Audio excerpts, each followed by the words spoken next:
Bismillahirrahmanirrahim. Niki menerangkan masalah tayamum. Tayamum iki suatu perkara sing penting. Meskipun iki jarang-jarang dilakukan orang, tapi suatu saat ketika wong ki dikei cobaan sakit atau tidak adanya air, iki sudah punya ilmunya tayamum. Bismillahirrahmanirrahim. Faslun ay hada faslun utake on fasal suci.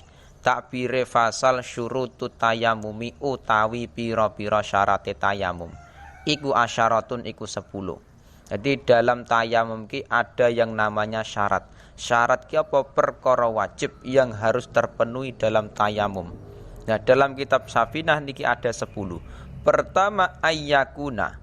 Suci iku yen to ana apa tayamum. Ana iku biturabin iku kelawan lebu. Jadi ketika seseorang tayamum iku harus menggunakan debu.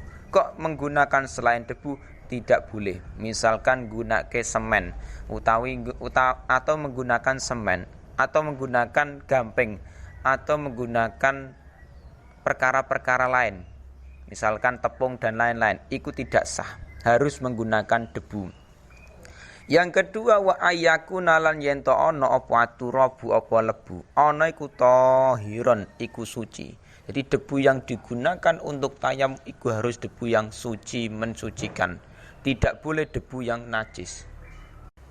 Jadi ketika kita tayamum tidak boleh menggunakan debu yang najis. Nah, ini permasalahan kita di situ. Yang ketiga wa alayakuna lan yen to ora ana apa tayamum iku wa alayakuna lan yen to ora ana apa turab, ora ana iku musta'malan iku wis den gunakake. Jadi syarat yang ketiga, debu yang digunakan untuk tayamum iki bukan debu mustakmal. Soalnya mustakmal juga suci, cuman tidak bisa mensucikan, tidak bisa digunakan sebagai tayamum. Jadi debu yang sudah digunakan tayamum enggak boleh digunakan tayamum meneh. Wa alla yukhalitahu lan yen ta ora nyampurihu ing turab apa daqiqun apa bleduk. Daqiqun apa tepung. Wa nahwu lan sepadane daqiq. Ketika kita tayamum, debu yang digunakan iki tidak boleh dicampur dengan perkara lain. Misalkan tepung, terus misalkan semen, gamping dan lain-lain. Niki tidak boleh. Meskipun ada turabnya, ada debunya, tetap enggak boleh dicampur karo perkara lain. Wa ayyak sidahu lan yen to nejo sapa wong hu ing turab. Jadi ketika dia tayamum iku ada tujuan. Ketika dia tayamum iki ada namanya naklut turab, memindah debu. Jadi tangan ditempelkan ke tempat debu, iku dia ada tujuan memindah debu ke wajah. Dan ini yang membedakan tayamum dengan wudu. Nek wudu ketika kita mengambil air tidak ada qasdu mengambil air, tidak ada keinginan mengambil air, tetap sah. Tapi dalam tayamum kita iki harus punya qasdu, keinginan untuk memindah debu pada wajah. Wa ayyam sahalan yen to ngusap sapa wong oleh ngusap wajahu ing wajahe wong wayadaihi lan tangan lorone wong. Oleh ngusap ing pira bidor bataini kelawan rong pukulan. Ketika nantinya seseorang kok tayamum, iku harus mengusap pada wajah dan dua tangannya.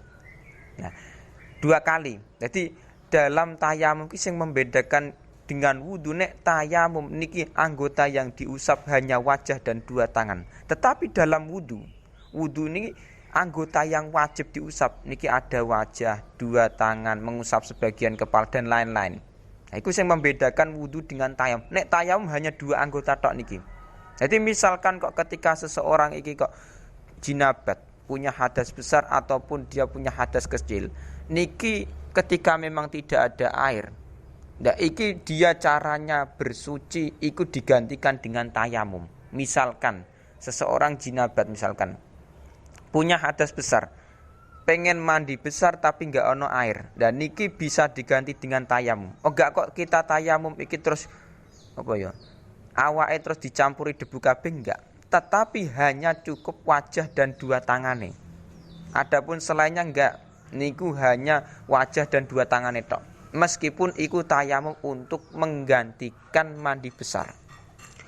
Wa ayu zilalan yen to ngilangi sapa wong an-najasata ing najis.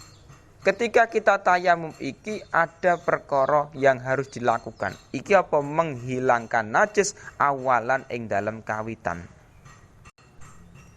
Dalam syarah fayustaratu al mutayammim taqdimu izalatin najasah ghairil ma'fi anha an badani. Jadi sebelum kita melakukan tayamum iki harus menghilangkan najis yang tidak dimakfu. Najis yang ada pada badan. Walau an badanihi wa an ghairi a'dha'i tayammum min farjin aw ghairihi. Jadi ketika memang ada najis pada badan iku harus dihilangkan dulu sebelum kita tayamum. La an saubihi wa makanihi, tidak kok pada pakaian dan tempatnya. Jadi ketika najisnya kok berada di pakaian enggak masalah, tetap sah tayamumnya. Lah niki yang membedakan tayamum dengan wudu. Nek tayamum niku harus menghilangkan najis sebelum tayamum. Bi khilafihi fil wudu. Berbedanya dalam wudu. Nek dalam wudu niki ketika kita wudu tidak harus menghilangkan najis dulu. Misalkan perut iki mau ono najise. Ya niku ketika kita wudu tetap sah dan tidak batal. Ketika dia iki mau terkena najis misalkan di selain anggota tak wudu, niku tetap sah. Nah, karena apa alasan? Li anal wudu li rafil hadas. Tujuannya wudu iki hanya menghilangkan hadas. Jadi perbedaannya wudu dengan tayamum, nek tayamum iki harus menghilangkan najis dulu baru tayamum. Nek dalam wudu niku enggak. Misalkan ono najise di bagian misalkan ning perut ki enggak masalah, tetap sah tayamume, tetap sah wudune. Nah, iku sing membedakan tayamum dengan wudu. Wa ayyajtahidalan yen to ijtihad nemen-nemeni sapa wong fil kiblati ing dalam kiblat. Kapan iki qablahu ing dalam sedurunge tayamum. Jadi ketika kita sebelum tayamum iki harus mengetahui arah kiblat dulu. Arah kiblatnya sebelah ndi dan iki sebelum kita tayamum harus ngerti dulu. Ai qoblat tayamum tegese ing dalam sedurunge tayam niku ten syarae. Qala Ibnu Hajar fil Minhajul Qawim. Di Imam Ibnu Hajar berkata dalam kitab Minhajul Qawim, falau tayammama qoblal ijtihadi fiha lam yasiha al aujah. Menurut beliau Imam Ibnu Hajar, kaul aujah mengatakan nek tayamum kok belum adanya ijtihad, belum mengetahui arah kiblat, niku mboten sah tayamume, tidak sah tayamume. Tapi niku dikomentari oleh Imam Syarqawi. Qala Asy-Syarqawi hadza dhaifun. Menurut Imam Syarqawi yang mengatakan nek kita tayamum terus sebelum tayam harus mengetahui arah kiblat niku dhaif. Cara Imam Syarqawi dhaif, pendapat yang lemah. Mulane fayasihu atayam ba'da dukhulil waqti walau qabla ijtihadi fil qiblah. Menurut Imam Syarqawi, ternyata tayamum iki misalkan kok sesudah waktu sholat tidak masalah. Meskipun sebelum ijtihad pada arah kiblat. Jadi cara Imam Syarqawi meskipun kita tidak mengetahui arah kiblat tetap sah tayamumnya. Jadi ada perkhilafan perbedaan pendapat. Nek cara Imam Ibnu Hajar, Imam Salim bin Samir pengarang kitab Safina niku tayamum harus ijtihad dulu arah kiblat. Mencari tahu arah kiblat iki sebelah mana. Tapi Imam Syarqawi ternyata tidak harus. Soalnya pendapat saya mengatakan wajibnya ijtihad dalam arah kiblat niku pendapat sing dhaif, lemah. Wa ayakuna lan yen to ana apa tayamum ana iku badha dukhulil waqti iku tetep ing dalam sause manjinge waktu.